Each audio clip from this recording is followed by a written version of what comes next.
Bonjour les amis de l'émission La Voix de l'Archange.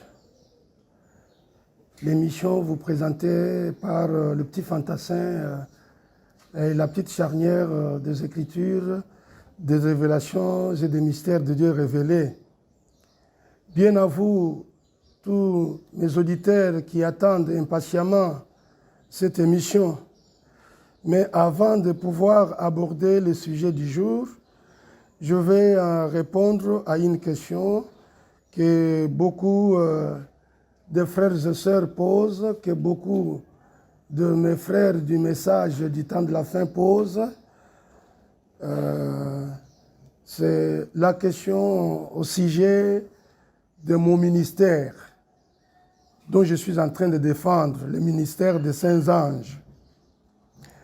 Comme je vous l'ai toujours dit, si une question est de Dieu, si une question est de notre Seigneur et Sauveur Jésus-Christ, si une question est de l'Évangile du Seigneur Jésus-Christ, si une question est biblique, la réponse doit être aussi biblique.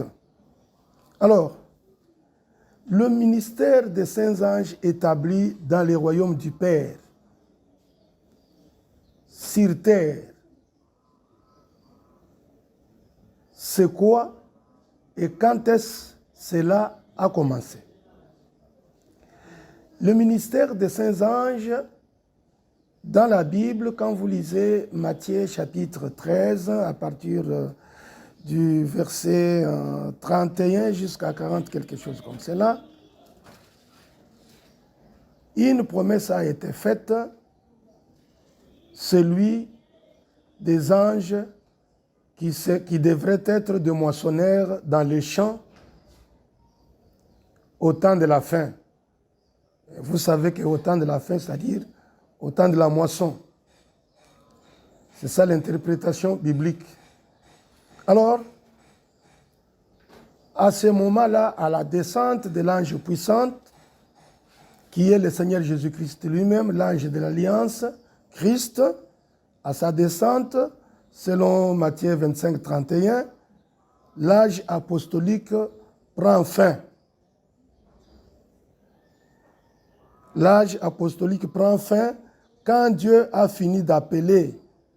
Même le frère Branham en avait parlé dans son message Dieu dévoilé au paragraphe 147, il dit « L'âge apostolique prend fin quand Dieu a fini d'appeler ». Maintenant, c'est le ministère des Saints Anges. C'est à la voix du 7e ange que ce ministère est introduit. À la descente de l'ange puissant. Selon Matthieu 25, 31, et surtout Matthieu 24, le verset 25. Il est dit que quel est donc le serviteur fidèle et prudent que son maître a établi sur ces gens pour leur donner la nourriture au temps convenable? Voilà. Et c'est William Marion Branham, à la descente de l'ange puissant, il lui a été dit, lui aussi à son tour, ne fume ni ne bois, ne souille pas ton corps, quand tu seras grand, je vais utiliser ce corps. Mais cela a commencé depuis sa naissance, que les anges lui apparaissaient. L'ange lui est apparu alors qu'il n'était qu'un petit enfant, à l'âge de 3 ans, lui montrant des visions. À l'âge de 7 ans, l'ange lui apparaissait et il échangeait avec l'ange.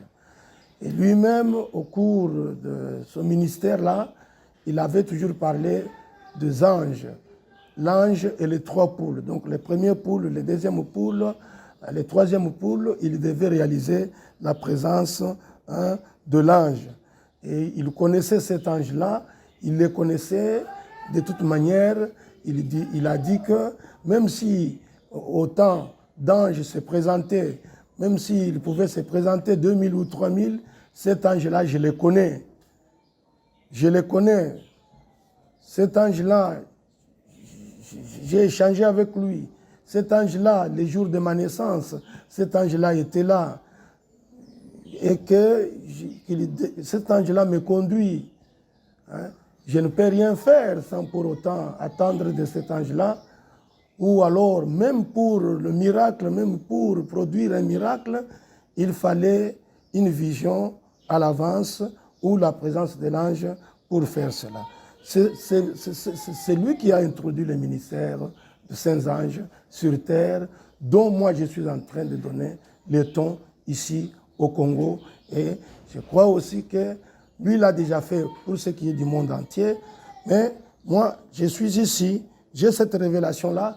Vous savez que nous sommes dans les temps où tout doit vous être révélé. Si vous n'en avez pas la révélation, ça ne pourra pas entrer par explication. Donc, c'est pour, et ce ministère-là, c'est pour séparer au temps de la fin, à la moisson, à la descente de l'ange puissant, c'est pour séparer les blés qui sont les fils et les filles de Dieu d'avec l'ivrée qui sont les fils de la perdition.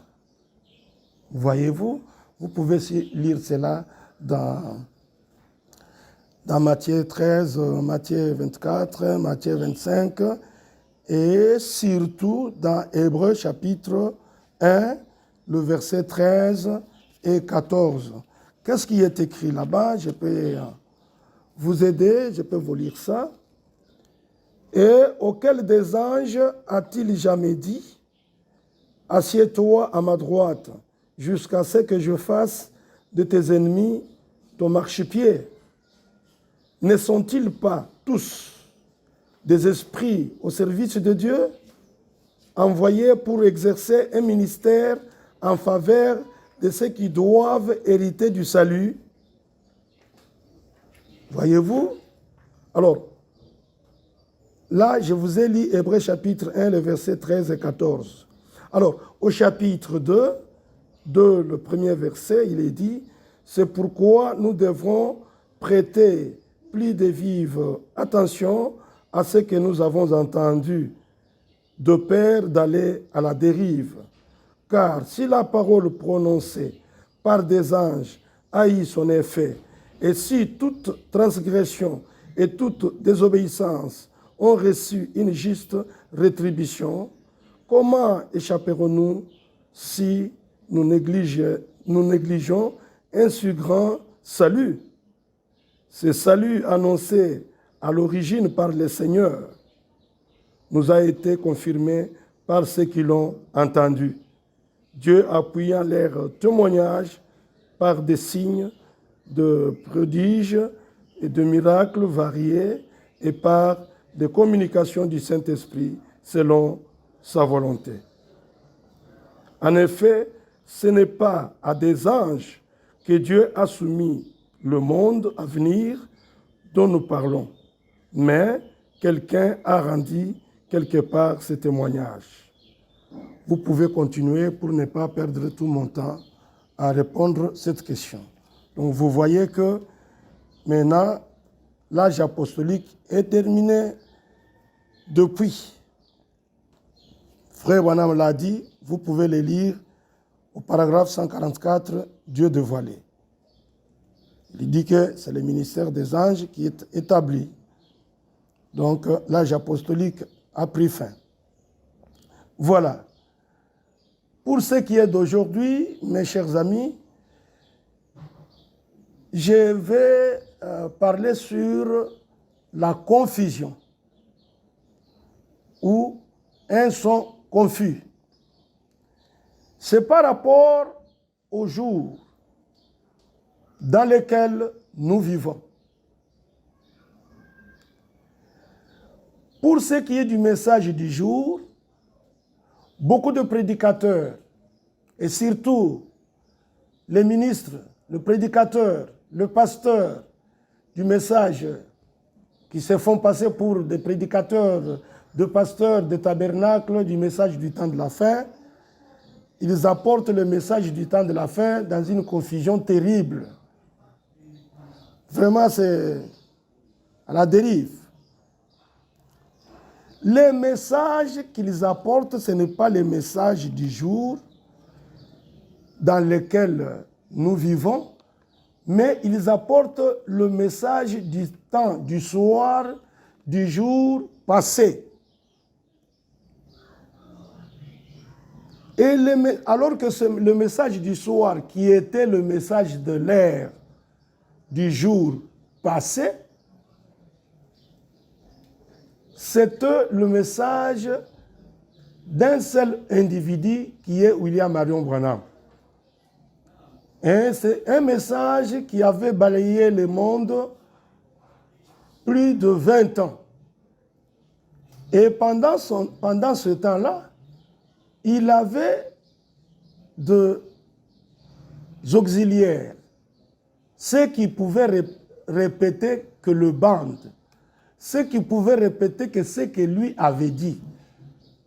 Ce n'est pas à nous aujourd'hui, qui que vous soyez, dire que je répète les bandes. Vous répétez les bandes à qui? Nous ne sommes pas dans l'âge, nous ne sommes pas du 7e âge. Nous ne sommes pas de la Odyssée. Pour que tu puisses nous répéter les bandes, nous sommes au-delà de la Odyssée. Nous sommes au-delà de la Odyssée. Nous sommes dans l'âge de l'épouse. L'âge de l'épouse n'est pas l'église de la Odyssée. L'âge de l'épouse, c'est l'âge éternel. Le message de l'ère, c'est par le 7e messager, qui est le messager de la Odyssée, qui est William Marion Branham. Ici, c'est la grâce de Dieu pour sauver le gentil. Tous ceux qui n'étaient pas des Juifs, alors que les Juifs étaient en train de retourner chez eux. Le message de l'ère, c'était juste pour William Marion Branham seul. C'était la grâce pour sauver les gentils à l'Occident. La grâce étonnante de Dieu. Et cela, pas compter sur un certain mérite. Branham lui-même l'a dit. Lorsque le 7e ange commence à proclamer son message, donc le message de l'ère, c'est le message du 7e ange seul. Un message pour lequel il lui a été dit, ne fume ni ne bois, ne souille pas ton corps, quand tu seras grand, je vais utiliser ce corps. Le message pour lequel il lui a été dit, alors qu'il était à la rivière Oyo, en train de baptiser, arrivé à la 8e personne, une voix est sortie, comme Jean-Baptiste, ton message préparera mon retour. Voyez-vous, mes chers amis, c'est un peu ça. Le message de l'ère, c'est une histoire, une page tournée. C'est le message aux gentils, pas aux juifs. C'était pour les gentils, alors que les juifs étaient en train de retourner chez eux, conformément aux promesses qui leur ont été faites. Le 7e ange, pas son ministère. On faisait déjà mention à ce ministère dans lequel je suis en train de donner le ton en cette heure. Et ce message avait balayé le monde, comme je venais de vous le dire. Dieu donne ses dons, mes chers amis, d'une manière souveraine. Ici, les dons et les appels sont sans repentance. Mais ne courez pas derrière les dons sans chercher les donateurs de ces dons. C'est ça, le pentecôtisme. Ici, c'est à vous les pentecôtistes que je suis en train de m'adresser. Vous qui courez derrière les dons sans pour autant chercher les donateurs de ces dons. Les dons, c'est quelque chose de merveilleux. Mais on ne peut pas y fonder sa vie éternelle. Ne fondez pas votre vie éternelle sur les dons, mais cherchez d'abord, premièrement, le royaume, cherchez d'abord les donateurs de ces dons-là. Voilà, mes chers amis, les messages de l'air. C'est au temps du soir. Sortez de la confusion. Nous ne sommes pas au soir. Nous sommes dans un autre jour. On a déjà salué l'épouse. Nous sommes dans les jours de l'épouse. Dans les jours de l'épouse, nous ne sommes pas encore au soir, nous sommes au matin. Shalom, c'est la salutation du jour. Et plus précisément, le matin du jour nouveau. Le message de l'air a été envoyé quand Dieu était sur le point de faire quelque chose pour délivrer les Laodicéens, son peuple, comme il l'avait promis. Là, c'était le message du soir, qui était celui d'appliquer le signe. Ce message a été déjà proclamé sur terre et il a déjà été organisé. La prolifération de tous les temples, de tous les tabernacles que vous voyez à travers, et surtout ici au Congo, sur une avenue, vous pouvez trouver trois tabernacles du message du temps de la fin. C'est déjà une histoire organisée. Dieu n'y est plus. Et ce message est déjà mort dès lors qu'on l'a organisé. Même la souche, elle est morte. Il est mort. Pourquoi? Parce que c'est William Marion Branham qui se tenait derrière cela. Et maintenant, il y a plein de gens qui se tiennent derrière le message. Ici au Congo, on ne peut même pas citer les noms. Vous pouvez commencer par Baruti Tabernacle, Shekinah Tabernacle, tous les tabernacles, chaque pasteur prend place derrière ce message comme si c'était son message à lui. Même moi qui vous parle ici, je me suis tenu aussi derrière ce message. J'ai failli entrer dans l'organisation, mais Dieu m'a fait une grâce particulière. Donc, le message a déjà été proclamé et son temps est déjà passé. C'était le message de Jésus-Christ et pour sa grâce aux païens chez les gentils. Maintenant, c'est vraiment une histoire. Alors, pour les messages de l'air, William Marion Branham avait dit « j'ai un message ». Il n'avait pas dit « nous avons un message ». Non, il avait dit en son temps « j'ai un message ». Un seul par âge à transmettre fidèlement. Et il y a un messager en haut, toujours là, le message du soir, le message de William Marion Branham, en haut, c'est la colonne de feu sur sa tête, et en bas, c'est lui-même, le prophète, la photo de la colonne de feu, la photo de l'ange, est là pour attester cet événement qui est déjà une histoire. Voilà, mes chers amis. Donc, la confusion ici, c'est quoi? C'est qu'à ce message du 7e ange, l'ange messager de la Odyssée, il y a quelque chose qui a été ajouté. Qu'est-ce qui a été ajouté? C'est la révélation de 7 sceaux. Voilà ce qui amène beaucoup la confusion, à confondre William Marion Branham avec le Seigneur Jésus-Christ. C'est quoi? C'est quand on y a ajouté la révélation de sceaux. Ici, c'est le cri de minuit, le cri de la sentinelle, lors de l'appel de minuit, l'appel nominal. Alors, là, on a 10 vierges. Alors, le message de minuit, celui des vierges, son but, c'est l'appel de l'épouse. Voyez-vous? C'est le message de ce jour dans lequel nous sommes maintenant. C'est le message de minuit qui a introduit ce jour. Par contre, le message de William Marion Branham son but, c'était d'appliquer les signes, mais le message de l'épouse à l'appel de la sentinelle de vierge, et les vierges sages sont appelées comme un corps lavé, pardonné, justifié pour un service, et ce corps, c'est le corps de Christ pour lequel il mourit afin de pouvoir du sang, pour que ce corps puisse faire vivre, engendrer l'esprit dans les véritables fils et filles de Dieu, qu'ils soient vivifiés pour parler du Seigneur. Voyez-vous?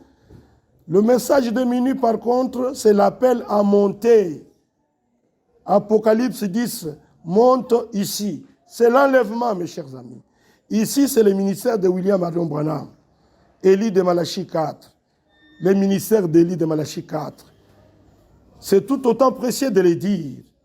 Élie de Malachie 4, c'est le Seigneur Jésus-Christ lui-même. Vous voyez?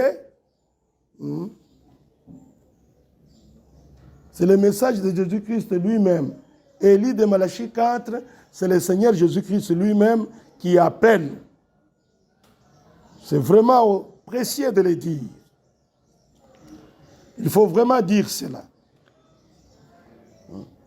Élie de Malachie 4, c'est le Seigneur Jésus-Christ lui-même qui appelle. Lorsqu'un homme a été prédestiné à la vie éternelle, il doit entendre ce véritable appel de Dieu. Et rien ne peut l'éloigner. Voyez-vous, c'est Dieu qui appelle.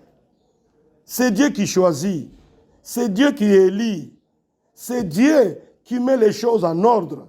Dieu appelle les hommes et les femmes à traverser le Jourdain pour qu'ils puissent vous faire entrer à l'école de sa puissance à lui. Pour qu'il n'y ait pas de manipulation humaine, dénominationnelle, qui vous amènerait à la dérive, c'est-à-dire à vous organiser. Quelqu'un qui est appelé, mais il y a des hommes, le pasteur a dit, le pasteur a dit, le pasteur a guéri aujourd'hui, le pasteur a... Vous prenez la place du Seigneur Jésus-Christ. Vous ne savez pas ce qui vous attend. Vous, prédicateurs, vous, pasteurs, vous, les Éphésiens 4, qui prenez la place du Seigneur, alors que l'âge apostolique est déjà terminé, vous continuez comme des fous à manipuler les fils et les filles de Dieu dans vos boutiques appelées des églises, où vous soumettez les gens sous des prières et des jeûnes. Vous vous réveillez un matin, vous proclamez un jeûne de 30 jours. Vous vous réveillez un matin, vous dites que je vais prier pour vous aujourd'hui, je vais imposer les mains, je vais. Attendez au bout là-bas. À l'issue de cela, vous verrez ce qui va vous arriver. Et vous aussi, qui vous laissez entraîner par ces coachs, appelés des pasteurs, appelés des évangélistes, appelés archibishops, tous les noms du monde. Vous qui vous laissez entraîner par ces gens, qui ne sont que des médiums, gare à vous, malheur à vous. Vous ne savez pas quelle malédiction vous atteint. Vous vous confiez à l'imposition des mains, alors que nous ne sommes pas des juifs. L'imposition des mains, c'est pour le païen. Mais un chrétien, c'est par la foi. Et les dons de guérison, c'est en lui. C'est par la foi. Ce n'est pas quelqu'un qui va vous imposer les mains. C'est diabolique aujourd'hui. C'est Dieu qui met les choses en ordre. Dieu appelle les hommes et les femmes. C'est Dieu. Et je vais vous dire une chose. Dieu n'appelle que rarement des hommes intelligents. Ceux qui sont instruits, les intellectuels. Or, quand vous observez, vous verrez qu'il suffit tout simplement que quelqu'un sache lire correctement, sache parler correctement la langue de Voltaire, et il lit la Bible, il prend l'Ancien Testament, il prend le Nouveau Testament, il va au-delà du livre. Mes chers amis, du temps du temple, on ne pouvait pas parler de l'Église parce qu'il n'y avait même pas encore l'Église, il n'y avait même pas encore la grâce. Dans le temple, c'était la loi de Moïse et on y avait établi dans le temple, pour la loi juive, on y avait établi la sacrificateur et les Lévites. Et regardez, quand Jéhovah de l'Ancien Testament, quand il a terminé avec la loi pour les Juifs et la sacrificateur qui était établi dans le temple, quand il a tourné le dos aux Juifs et qu'il est allé vers les gentils, il a établi l'Église et dans l'Église, il a établi les Éphésiens 4, c'est-à-dire les apôtres, les prophètes, les évangélistes, le pasteur, les docteurs et les enseignants. Vous voyez, aucun sacrificateur ne pouvait oser entrer dans l'église pour parler. Il allait parler de quel Dieu? Parce que les sacrificateurs, ils parlaient de Dieu d'Israël, le Dieu des Juifs, avec la loi de Moïse. Et dans les temples, Jésus avait établi, dans l'église, Jésus avait établi les 5 ministères et les chrétiens, pour les chrétiens. Voyez-vous? Et les chrétiens ne devraient pas parler de la loi, mais de la grâce. Les Éphésiens 4 n'avaient que l'évangile de la croix, l'évangile lié à la grâce faite aux païens que nous sommes, aux gentils que nous sommes, qui étions sans Dieu. Mais regardez comment vous confondez la loi et la grâce aujourd'hui. Dans vos temples, vous ne parlez que de la loi. Sœur, tu as fait ceci. Frère, tu as fait ceci. La loi de Dieu. La loi n'a pas été donnée aux Éphésiens 4. La loi n'est pas pour l'Église. La loi, c'est pour les temples juifs. L'Église, c'est la grâce. Sortez de cette confusion. Profitez-en. Ne vous laissez pas traîner par l'argent. L'Odyssée. Dieu n'appelle que rarement les hommes instruits. Dieu n'appelle que rarement les intellectuels.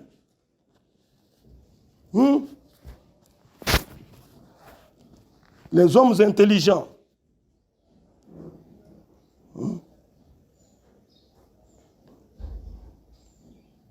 Laissez Dieu vous appeler et laissez Dieu vous sanctifier. Jésus a dit à ses disciples, vous êtes purs. Vous êtes sanctifiés par la parole que je prononce sur vous. Voyez-vous?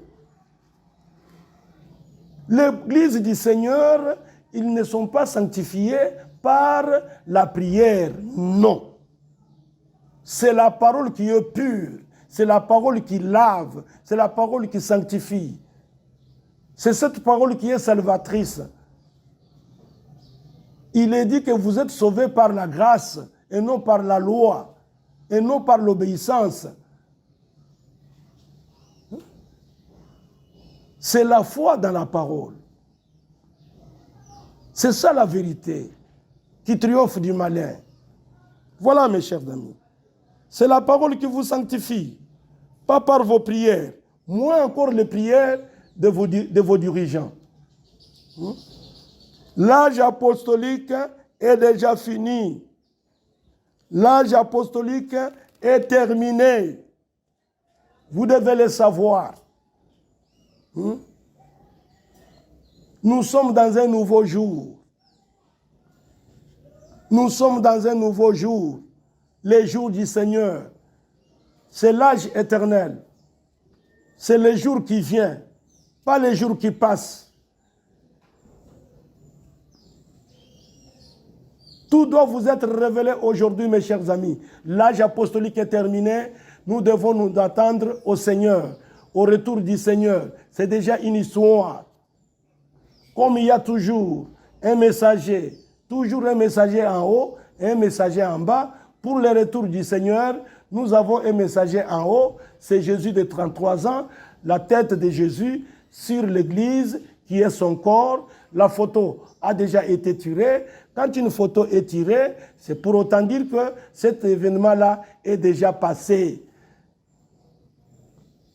Nous sommes dans les nouveaux jours. Tout doit vous être révélé. Ne restez pas attachés aux Écritures. Les Écritures tuent. Mais l'Esprit vivifie. Nous sommes dans la dispensation du Saint-Esprit. C'est l'Esprit de Dieu qui engendre les paroles qui sortent de la bouche de ses anges. Et le ministère ici, c'est le ministère des anges. Je vous ai lu cela quand je répondais à la question, quand j'ai commencé à vous apporter le message d'aujourd'hui. Ce sont les anges, mes chers amis.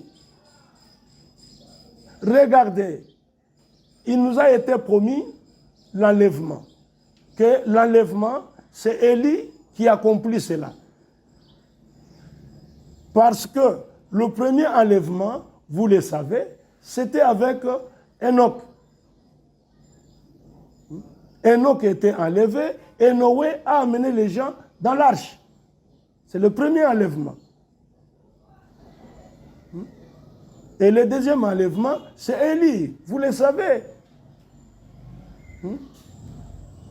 Et le troisième enlèvement, c'est Jésus. Le troisième pour l'Ancien Testament et le premier pour le Nouveau Testament. Et le deuxième enlèvement du Nouveau Testament, c'est déjà une histoire parce que Élie est déjà venu. C'est Élie de Malachie 4 qui est le dernier Élie. Élie vient, l'esprit d'Élie vient 5 fois. Et c'est déjà une histoire. Le dernier esprit sur William Marion Branham, Élie de Malachie 4, le Seigneur Jésus-Christ lui-même, c'est une histoire. C'est Élie qui vient dans l'enlèvement et Élie qui vient de l'enlèvement pour emmener dans l'enlèvement. C'est toujours par procuration, c'est toujours par représentation. C'est Élie qui était monté. Voyez-vous? C'est Élisée qui était monté. Et c'est Jésus qui était monté, représentant dans Matthieu chapitre 27, tout ce qui était monté avec lui. Et il a été dit, c'est lui qui est monté, il est retourné, il a ramené. Vous ne voyez pas ça?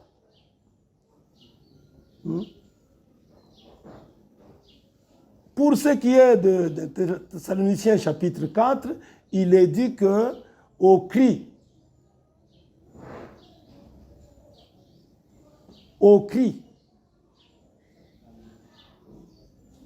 à la voix, à la trompette. Et ces trois choses, c'est déjà une histoire. Nous sommes dans l'âge de l'enlèvement. Les gens disparaissent tous les jours ici. C'est un changement tout simplement. Quelqu'un qui ne vit que par la parole. Parce qu'on ne peut pas vivre dans des corps non plus. On est sur la terre, mais toutes ces opinions, toutes les conceptions, toutes vos opinions changent. Vous ne pensez que la parole de Dieu. Ce que le monde vous dit ne vous dit rien, absolument rien. Vous êtes sortis des coutumes, des traditions, de toute vulgarité mondaine. Vous ne vivez que la parole de Dieu. Voilà, mes chers amis. Voilà, mes chers amis. Nous sommes déjà au-delà. Nous sommes déjà au-delà du rideau du temps. Nous sommes dans l'éternité. Vous allez dire, vraiment, vous êtes à l'éternité, nous sommes avec vous ici. Mais oui, l'éternité est sur la terre, comme le ciel est sur la terre. Mais c'est dans une dimension très rapide que si vous n'avez pas la révélation, si Dieu ne se révèle pas à vous, vous ne pouvez pas voir ni moins encore comprendre ce qu'il est en train de faire, ce qu'il est en train de réaliser. Vous ne voyez pas qu'à la première venue, les mages sont venus, arrivés à Jérusalem, personne ne connaissait ce qui s'est passé. Ils ont crié à tue-tête, où est né le roi des Juifs? Alors que là où le roi des Juifs était né, personne n'en savait rien. Il en est de même aujourd'hui. Toutes les promesses faites sont déjà accomplies. Vous savez, ce qui vous dérange, ce sont les circonstances. Mais Dieu, il est le Dieu des circonstances. Confiez-vous tout simplement à Dieu. Ce sont les circonstances. C'est la connaissance. Les circonstances. La connaissance. Voilà les choses qui ne vous permettent pas de pouvoir réaliser, croire la vérité. Pour savoir ce que Dieu est en train de faire en cette heure. Vous pouvez vous imaginer que même les frères du message du temps de la fin, qui ne croient pas au ministère des anges, alors que notre prophète, le messager de la Odyssée, que nous croyons en mourir, nous avons défendu ce ministère qui n'est pas le nôtre, mais nous pensons que nous en avons été des auxiliaires pour défendre ce ministère. Même ces frères qui lisent les brochures ne croient pas au ministère des anges. Mais ils croient que Branham était un pasteur, il était un prophète, il était un ange, il était.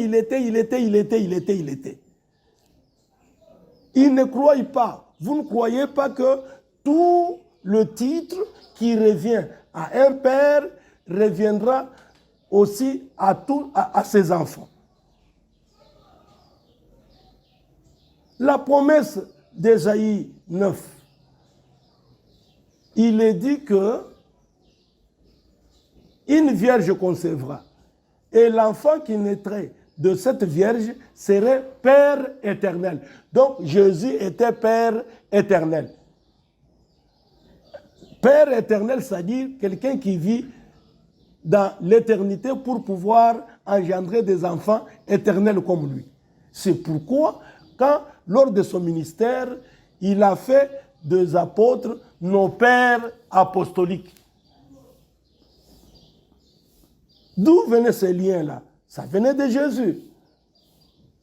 Vous ne voyez pas ça? Et nous avons, la Bible a appelé les apôtres nos pères. Comment ils sont devenus nos géniteurs si ce n'est par les liens, le lien de Jésus-Christ? Parce que c'est Jésus qui naquit de Marie, qui était Père éternel. Mais sur terre, l'éternité est sur terre. Le ciel est sur terre. Si Jésus était le Père éternel sur cette terre, selon Ésaïe 9, 5, 6, il était aussi Fils de Dieu très haut sur cette terre, a dit Pierre à sa deuxième révélation. Vous ne voyez pas?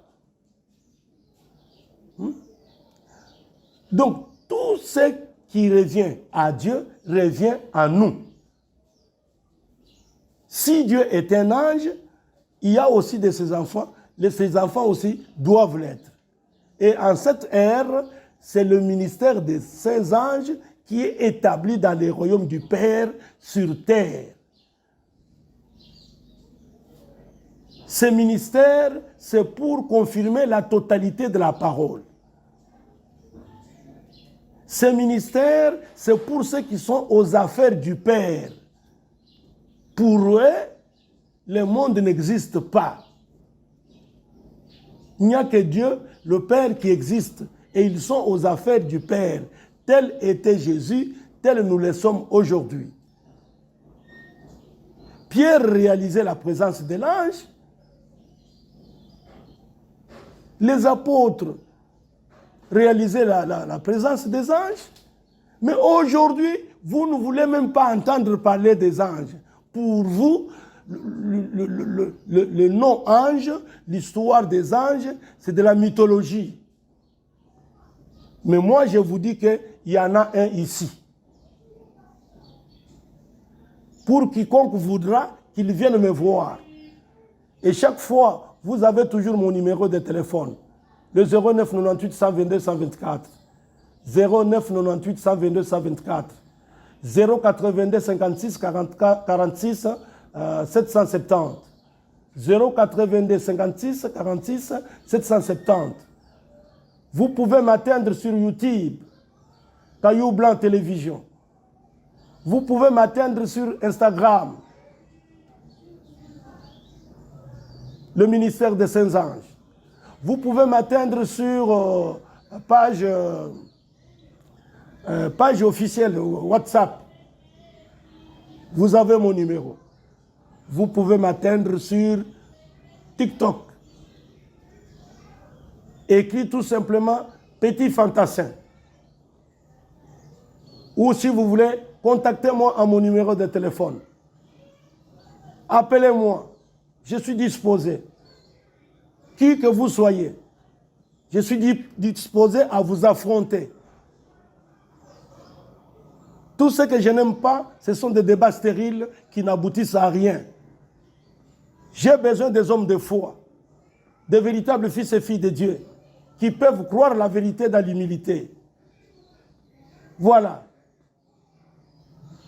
Pour aujourd'hui, que Dieu vous bénisse, que Dieu bénisse David Mbouyi, que Dieu bénisse Willette, que Dieu bénisse Nadège, que Dieu bénisse Stéphane Mwamba et que Dieu bénisse ma petite chère épouse Jiré Hope Solange. Que Dieu puisse bénir Chabani Record, Papi Mandeke, que Dieu puisse bénir frère Israël Mutombo. Vraiment, c'est la 3e ou la 4e ou la 5e fois que je suis en train de lancer des appels à ton endroit. J'aimerais te rencontrer, frère. J'ai tellement de choses sur ma langue à échanger avec toi. Du reste, que Dieu vous bénisse. Que Dieu vous bénisse pour la prochaine occasion. Et suivez-moi chaque fois, chaque jour. Je suis en train de produire au moins 3 numéros sur TikTok. Vraiment, ce sont des choses qui vous aideront beaucoup dans la vie. Si vous êtes vraiment un frère à Jésus, comme moi je le suis, si vous êtes vraiment un compagnon de Jésus-Christ, vous devez aimer cette émission. Et vous devez m'aimer aussi. Parce que moi aussi je vous aime. Rendez-moi l'amour que je vous donne. Que Dieu vous bénisse, que Dieu vous bénisse et que Dieu vous bénisse. Merci. J'ai envie de me réfugier